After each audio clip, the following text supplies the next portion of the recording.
Quinta-feira é dia de agenda do Porto, aqui no Caderno Regional. O convidado de hoje é o especialista em Porto, professor universitário Hélio Alit. Professor Hélio, boa noite, obrigado mais uma vez por estar aqui com a gente. Muito boa noite.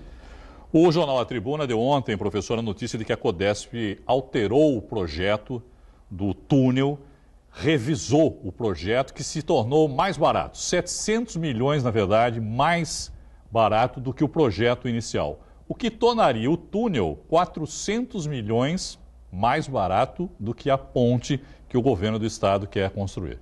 Qual a sua opinião a respeito disso, professor? Bom, em primeiro lugar, o povo não aguenta mais discutir ponte e túnel. É verdade. E nós já estamos completando 100 anos em que Enéas Marini publicou no jornal local, num verão de janeiro de 1927, um projeto de túnel submarino. Já esgotamos todas as nossas cotas de discussões e não podia ter uma notícia melhor do que essa. Afinal de contas, a Codesp, a Companhia Docas, que sempre esteve diretamente voltada no desenvolvimento regional, eu diria que depois de Saturnino de Brito, depois da família Guinle, depois da privatização na década de 80, anuncia uma notícia verdadeiramente importante, que vai ter um importante impacto na mobilidade regional. O momento Irineu, é de construir essa obra. Nós não podemos mais permitir que daqui a 10 anos a gente vai estar atravessando Santos para Guarujá e Guarujá para Santos de balsa. Espero não estar há 10 anos conversando com o senhor aqui de novo, né, já professor? Pensou, a gente falando sobre esse mesmo assunto já de novo daqui a 10 anos, né? Túnel e ponte, não é possível mais. Eu acho que esgotou essa conversa, agora é hora de fazer essa ponte, esse túnel, inaugurar esse túnel, que é a obra ideal, é o projeto construtivo ideal, a construção de um túnel, e resolver definitivamente o maior gargalo logístico de travessias do mundo hoje. A China resolveu isso com a sua ponte marítima, que é uma mistura de ponte marítima e túnel, de 55 quilômetros de extensão, cujo quilômetro custou 300 milhões de dólares, e não existe mais razão para a gente postergar. O momento é de fazer a obra, inaugurar a obra e resolver os problemas. Agora, me parece que o governo do estado estava um pouco irredutível em relação a isso, dizendo que a obra seria a ponte e é o que temos para o momento, mais ou menos assim, né? Será que agora, com esse novo argumento, porque o principal argumento também do governo do estado era o custo, né? Que não havia dinheiro para fazer o túnel. Agora, o governo do estado acho que não tem razão também para não concordar com isso, já que vai ficar até mais barato do que a ponte. Exatamente. Aliás, eu quero destacar que o projeto da ponte foi um projeto que não observou, não consultou a autoridade portuária e a autoridade marítima, no caso a Codesp, como autoridade portuária, e a Marinha do Brasil, como autoridade marítima, com relação aos prejuízos, aos impactos no canal de navegação, na bacia de evolução e principalmente no pier dos terminais que lá estão instalados. Simplesmente fizeram um traçado aleatório de um lado para o outro para resolver um problema que necessariamente não é o nosso. Nós temos uma demanda muito maior do que aquela ponte que não pleiteia ciclismo, pedestres. E VLT. E VLT. Eu não posso entender, para a gente percorrer 400, 500 metros de uma margem a outra, a gente construir uma obra de engenharia de 8 quilômetros, Irineu. Eu acho isso que resolve outros problemas que não o da região. Acho que a questão que se coloca agora, professor, é quem vai construir, quem vai realizar a obra, já que a Ecovia seria responsável pela construção da ponte.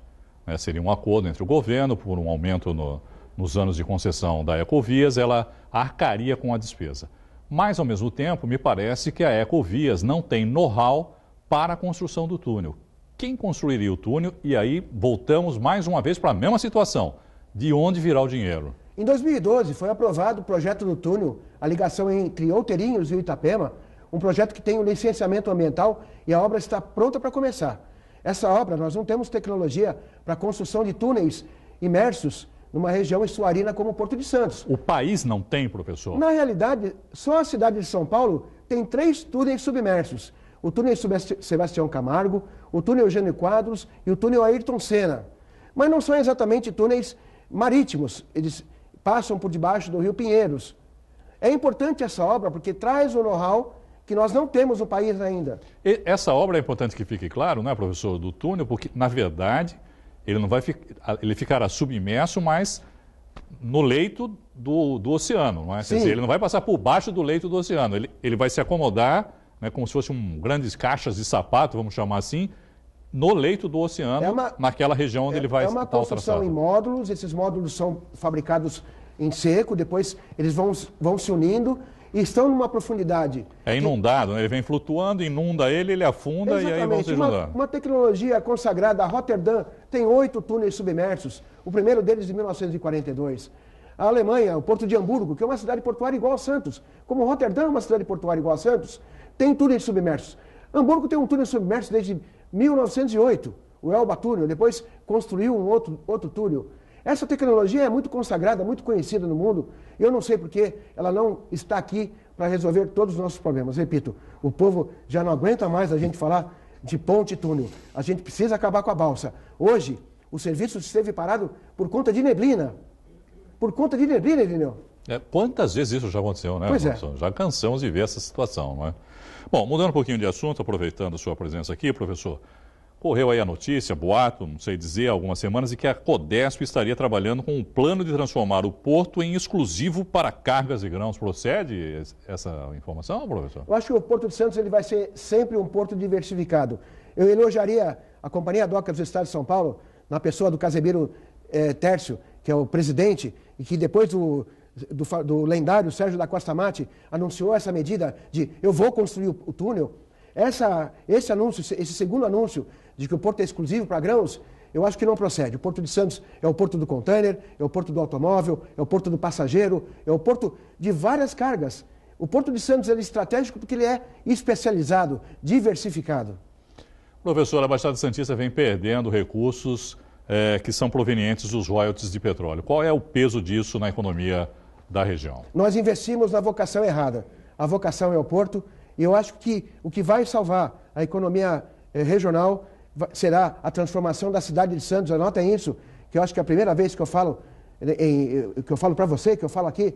O que vai salvar a nossa região é Santos se transformar numa zona de exportação, quase que uma zona franca. Isso vai atrair investimentos, isso vai atrair comércio e indústria. É disso que nós precisamos. Voltarmos à nossa vocação portuária e investirmos nesse potencial, nessa expertise. Não vamos dar tiro para lá e para cá, nós não vamos a lugar nenhum. Santos é porto, Santos tem um potencial turístico, mas prioritariamente Santos é porto. Precisamos pensar em Santos, uma zona franca, coisa que só tem em um lugar do país. É verdade. Em Manaus, não é a única. Exatamente. Professor Hélio Alite, muito obrigado mais uma vez pela entrevista e uma boa noite. Muito obrigado.